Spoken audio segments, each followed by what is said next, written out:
Oi gente, eu sou a Duda e hoje nós vamos conversar sobre o livro No Mar, de um autor holandês publicado no Brasil pela Kozak & Naif.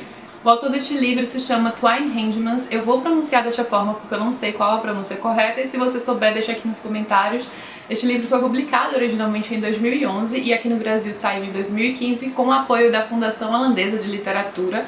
O autor chegou até a vir aqui no país para o lançamento. E um fato bem curioso e interessante sobre a criação dessa história é que é uma mistura de duas inspirações reais, de duas histórias reais que levaram o autor a escrever o livro, essa história do livro ficcional. A dica de uma delas está logo na primeira página, antes de começar a história, sobre um velejador solitário chamado Donald Kraushurst, que desapareceu em 1969. Eu fui dar uma olhada na história desse velejador. Ele estava participando de uma corrida ao redor do mundo velejando. Uma vez que começou essa corrida, ele percebeu que não ia conseguir e acabou falsificando os locais, assim, as rotas, como se ele estivesse de fato conseguindo fazer a corrida, mas ele tinha desligado o rádio, enfim, meio que sumiu. E quando essa corrida estava perto do seu fim, o barco dele foi encontrado à deriva, sem ninguém dentro, então ninguém sabe se ele se suicidou, se aconteceu um acidente, ele caiu no mar e morreu, ou se ele simplesmente deixou o barco e foi para outro lugar, porque o prêmio dessa corrida envolvia um valor em dinheiro que ele precisava muito. Muitas pessoas tinham investido nele, era tipo a última esperança dele seria conseguir concluir essa corrida. E ao que tudo indica, ele percebeu logo no começo que não conseguiria, porque ele não tinha experiência para velejar no mar, né, no oceano mesmo. Ele tinha experiência apenas de diversão. Este homem chamado Donald dá nome ao personagem do livro, ao protagonista. E aqui nós temos um pai que resolveu tirar um tempo sabático para dar uma volta durante 3 meses no seu barco. Ele resolveu velejar por esse tempo, porque ele estava se sentindo muito oprimido pelaquela rotina empresarial, ele estava meio que numa crise, tem ali próximo dos seus 40 anos, e no último momento dessa viagem, nos últimos 2 dias de viagem, ele recebe a sua filha para completar essa jornada. Ela entra num dos últimos portos, apenas nas últimas 48 horas, para concluir essa viagem com ele, apenas pai e filha. Algo que a gente percebe de extrema importância, este momento entre pai e filha, em querer mostrar outro lado do mundo que a filha ainda não conhece. A filha tem apenas 7 anos. E aí nesse ponto da história a gente vê outra inspiração, desta vez na história do próprio autor, do próprio Twine Handmans. Durante uma viagem do autor ao Marrocos, ele levou sua filha de 6 anos, apenas pai e filha, e ele escreveu um artigo sobre essa viagem durante a volta. E o que aconteceu é que quando ele estava lá no deserto, sua filha subiu em uma das dunas e ele perdeu ela de vista. Então ele começou a correr atrás de sua filha e sua filha pensou que tudo isso era uma brincadeira e correu mais ainda. Então ele ficou desesperado, ele sentiu na pele o desespero de todo pai, de toda mãe, que é perder o seu filho sob os seus cuidados, né, ou não, mas enfim, deve ser uma sensação horrível. E através dessa experiência terrível pessoal, ele usou o que ele próprio vivenciou para criar esta história aqui, que este pai veleja com sua filha e tudo vai dar certo. Ele está super confiante, a gente percebe sua confiança a todo momento e nós somos contaminados assim pela esperança sempre constante. Mas logo no começo, ele vai e volta algumas vezes, enfim, a história não é exatamente linear. A gente percebe que a filha dele desapareceu. Ele vai procurar sua filha, que deveria estar dormindo dentro do barco, e a filha não está lá.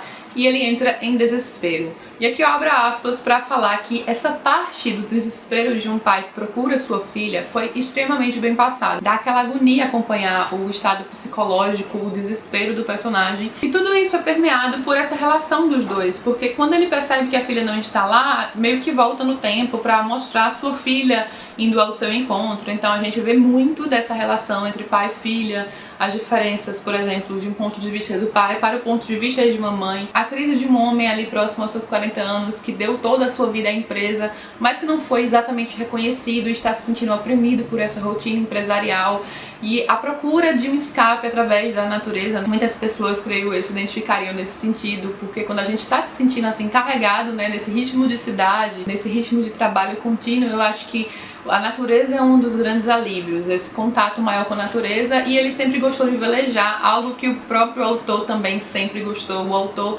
é holandês, ele mora em Amsterdã e ele também tem um barco e gosta de velejar. Então vocês percebem que neste livro aqui tem muito da experiência do próprio autor, tanto nessa questão dele ter passado por algo como o protagonista passa aqui no livro, quanto também colocar um pouco dos seus gostos no personagem. Vale ressaltar que essas inspirações reais, né, por exemplo, do Donald, esse velejador que sumiu, e do próprio autor, criam uma história ficcional. Então isso não quer dizer que você saiba qual será o desfecho dessa história.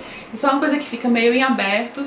Algumas pessoas me falaram que eu me surpreenderia com este livro. Eu não me surpreendi com este livro. Eu achei um livro incrível, no sentido de acompanhar as reflexões do personagem, de ter um ótimo protagonista que causa empatia no leitor. É o tipo de história frenética que não dá pra largar. Mas eu realmente imaginei como tudo terminaria. O desfecho da história pra mim esteve bem claro. Mas mesmo não sendo surpreendida exatamente pelo desfecho da história, ela carrega uma força narrativa. Acho que essa é a grande diferença. E trata essas questões, que são questões universais, como relações familiares, tem uma delicadeza e uma doçura mesmo na relação, da forma como ele vê sua filha. A gente percebe aquele carinho do pai que tem a filha pequena perto dele, viajando o mundo e mostrando coisas para ela, ensinando coisas, especialmente depois de uma viagem de 3 meses, quando ele enfim a encontra. Então tem essa delicadeza na forma como ele narra, essa esperança, esse otimismo, né, enquanto ele está no mar, que é algo que o faz bem. Então eu creio que todas essas sejam questões de fácil compreensão, assim, que muitas pessoas podem até se identificar. Então eu gostei muito dessa recomendação. Na verdade eu acabei comprando este livro faz tempo, foi em 2015 ainda, mas tanta gente me recomendava o tempo inteiro aqui nos comentários, falava tão bem do livro que eu fiquei muito curiosa. E mesmo com essas expectativas eu não me decepcionei, gostei muito desse livrinho. É aquela prova que não importa assim, o tamanho da história, e sim a força da história, o que o autor quer passar. Eu acho que ele passou isso tudo muito bem. Se você já leu No Mar, me conta aqui embaixo o que você achou. Se você ainda não leu, este livro se encontra quase sempre em promoção na Amazon, lembrando que ele é Kozak Naif, então quando acabarem os estoques, provavelmente será bem difícil de encontrar. Mas o bom é que o valor dele sempre está em conta, e eu estou postando esse vídeo na terça-feira e hoje tem Kozak Relâmpago. E na Kozak Relâmpago está rolando um desconto aqui bem bacana neste livro. Eu vou deixar o link aqui embaixo, claro, da Kozak Relâmpago e do livro. E se você tiver interesse, dá uma olhada aqui embaixo, lembrando que usando esses links que eu deixo aqui, vocês ajudam muito, muito o canal, e eu agradeço muito por isso. Essa ajuda é realmente importante para manter a frequência dos vídeos. Aproveitando, eu vou deixar até aqui outra dica, porque esse aqui também é da Kozak, também está no Kozak Relâmpago, será uma das minhas próximas leituras, que é o Acontecimentos na Realidade Imediata. Então se você tiver interesse em adquirir, vou deixar o link aqui para dar uma olhada na sinopse, enfim. Nós conversaremos sobre ele logo mais, provavelmente vai ser leitura no mês de julho, enfim. Uma das próximas semanas eu pretendo ler este livrinho aqui, já fica a intenção de vídeo, enfim, a gente pode conversar um pouco mais pra frente. E eu espero que vocês tenham gostado deste vídeo, deixa aqui embaixo o que você achou. Se gostou do vídeo, não esquece de curtir aqui embaixo, isso também é muito importante, toda essa interação da gente aqui nos comentários é muito importante. Afinal de contas, é uma das melhores coisas aqui do Booktube, que é conversar com vocês sobre livros e trocar ideias. Não se esquece de se inscrever no canal. Beijos, beijos e até a próxima.